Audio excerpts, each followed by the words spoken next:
शरण अगर आप ग्रहण करते हैं तो माया की मार से बच सकते हैं, अन्यथा भगवान की ये बलवती माया सबको नचाती।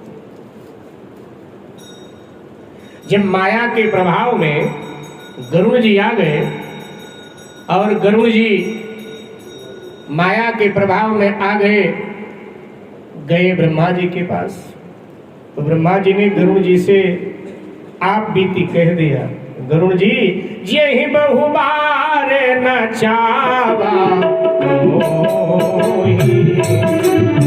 यही बहुबार नचावा सो व्यापी विहंग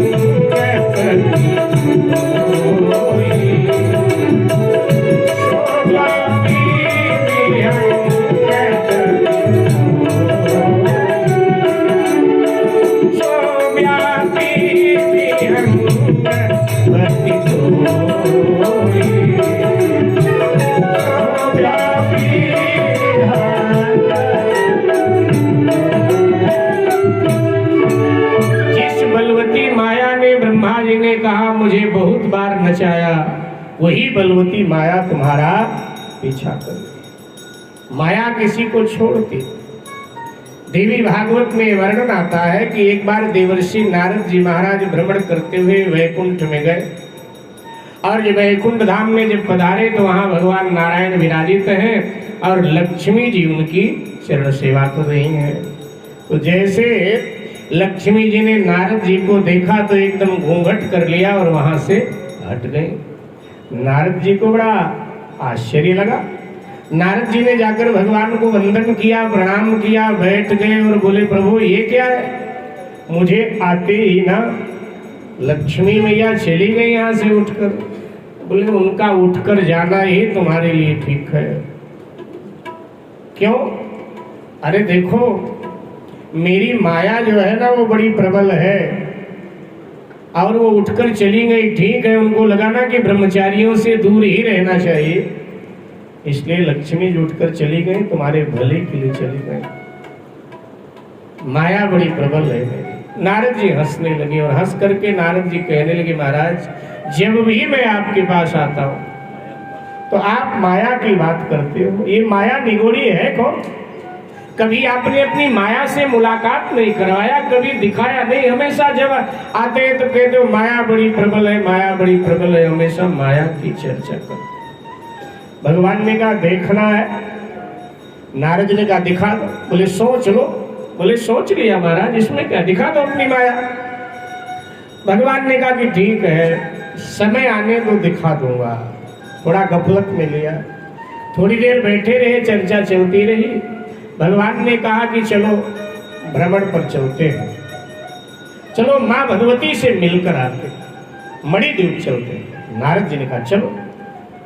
भगवान का गरुड़ आ गया, गरुड़ के पीठ पर बैठ गए नारद और भगवान ने इशारा किया, गरुड़ जी ले करके उड़े और अनेक लोक लोकांतर को पार करते हैं उत्तर दिशा में पहुंचे। लग रहा है नारद जी को कि बड़ी दूर आ गए। जब उत्तर दिशा में पहुंचे तो सूर्यास्त होने को जा रहा था, तो भगवान ने कहा कि सूर्यास्त होने जा रहा है, संध्या का समय हो गया है, तो चलो स्नान करके संध्या कर लेते हैं, फिर आगे बढ़ते हैं। और वहीं सरोवर के तट पर गरुड़ जी उतर गए, दोनों को उतार दिया। भगवान ने गरुड़ जी से कहा कि तुम्हारा काम खत्म है, तुम जाओ। गरुड़ जी चले गए। भगवान ने नारद जी से कहा कि देखो सुनसान इलाका है, तो एक नहा ले, एक उसका वस्त्र देखे और फिर दूसरा नहाए, दूसरा देखे। तो नारद जी पहले आप नहाओगे या मैं नहाऊं? नारद जी ने कहा भगवान ऐसा करो, आप ही पहले नहा लो, मैं वस्त्र वगैरह देख रहा हूँ, जब आप आ जाओगे मैं चला जाऊंगा। ठीक। भगवान गए, सरोवर में स्नान किया और स्नान करके आए, अपने परिधान बदलने लगे। बोले नारद जी तुम भी नहा लो और हम यहीं खड़े जाओ। नारद जी सरोवर में गए और जैसे सरोवर में जाकर के नारद जी ने डुबकी लगाया तो जब बाहर निकले तो नारद जी नारद थे ही नहीं, नारद जी नारदी थे, एक सुंदर सी स्त्री बन गए और सब भूल गए कि मैं ब्रह्मा का पुत्र हूँ, नारद हूँ, भगवान के साथ आया, मैंने सब कुछ भूल गए। नारदी सुंदर सी स्त्री अपने आप को देखकर बड़े प्रसन्न हो रही है नारदी, और कह रही है कोई पुरुष मिल जाता बढ़िया, मेरे अनुरूप में ब्याह कर लेती, आराम से जिंदगी बीतती। ये खड़ी खड़ी तट पर नारदी सोच रही थी, इतने में तालजंग नाम का एक राजा आ गया।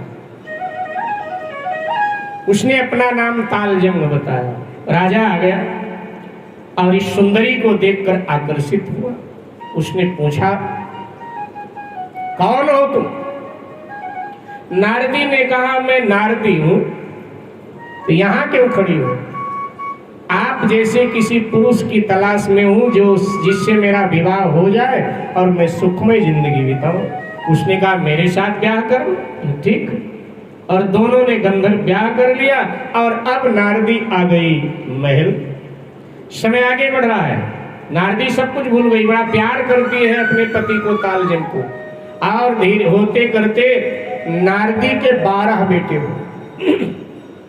12 बेटे, बड़ा ममता है बेटों में, भगवान आदि की याद ही नहीं आती, सब खत्म।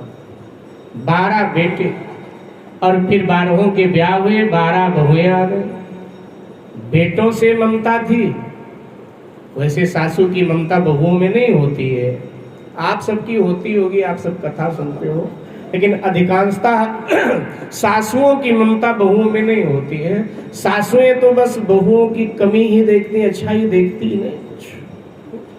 बाकी आप सब तो अच्छी सासू है, पढ़ी लिखी सासू, और फिर भगवान की कथा सुने तो कथा में तो अच्छी बात है, ठीक है, इसलिए आप बुरा मत मानिएगा। लेकिन ये नारदी की ममता है, बेटों में भी ममता थी, नारदी की ममता अपने बहुओं में भी हो गई। अब 8 पोते हो गए नारदी के, 8 पोते, और उनका भी ब्याह हो गया, पोतों की भी बहुएं आ गई।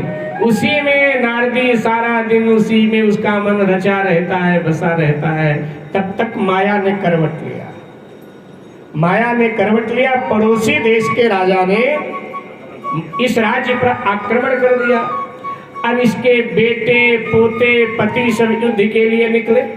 युद्ध के लिए निकले तो ये ममता में भरकर खड़ी हो गई आगे, नहीं नहीं लड़ाई मत करो, ये मत करो। वो कहते हैं, हम क्षत्रिय हैं, और क्षत्रिय की आन बान शान को कोई ललकारे, और क्षत्रिय अगर उसको स्वीकार करके रणांगण में ना उतरे तो नरकगामी होता है। हमारा ये धर्म है कि जब हमारे देश हमारे धर्म पर आपत्ति आवे तो हमें सबका मुंह छोड़कर युद्ध में उतर जाना चाहिए।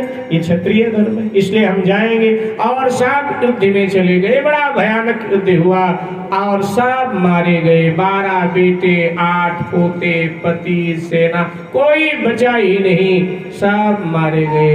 नारदी देख रही है, लाशें ही लाशें बिछी हैं। शोक में नारदी रुदन कर रही है। इतने में एक बूढ़ा ब्राह्मण आ गया। वो बूढ़े ब्राह्मण और कोई नहीं, भगवान स्वयं नारायण स्वयं बूढ़े ब्राह्मण बनकर आ गए और कहा, नारदी क्यों रोती हो, क्या चला गया तुम्हारा?